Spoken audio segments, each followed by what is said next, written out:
বাগদার রণঘাট সীমান্ত দিয়ে ছোড়াপথে ভারত থেকে বাংলাদেশে যাওয়ার পথে বিএসএফ এর হাতে আটক 3 মহিলা। আটক করে তাদের পুলিশের হাতে তুলে দিলেন বিএসএফ এর আধিকারিকরা। বৃহস্পতিবার উত্তর 24 পরগনার বাগদার রণঘাট সীমান্ত দিয়ে ছোড়াপথে বাংলাদেশ যাওয়ার পথে 59 নম্বর ব্যাটালিয়নে বিএসএফ এর জওয়ানরা 3 বাংলাদেশি মহিলাকে আটক করে।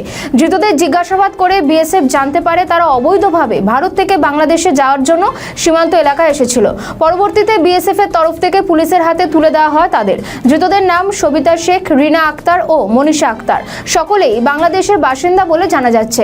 পুলিশ সূত্রে আরো খবর, ধৃতরা কলকাতায় কাজ করার জন্য ভারতে এসেছিল। বাংলাদেশে ফিরে যাওয়ার জন্য বাগদা সীমান্তে এসেছিল তারা।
আমাদের ভিডিও ভালো লাগলে লাইক ও শেয়ার করুন। কমেন্ট সেকশনে আপনাদের মতামত জানান।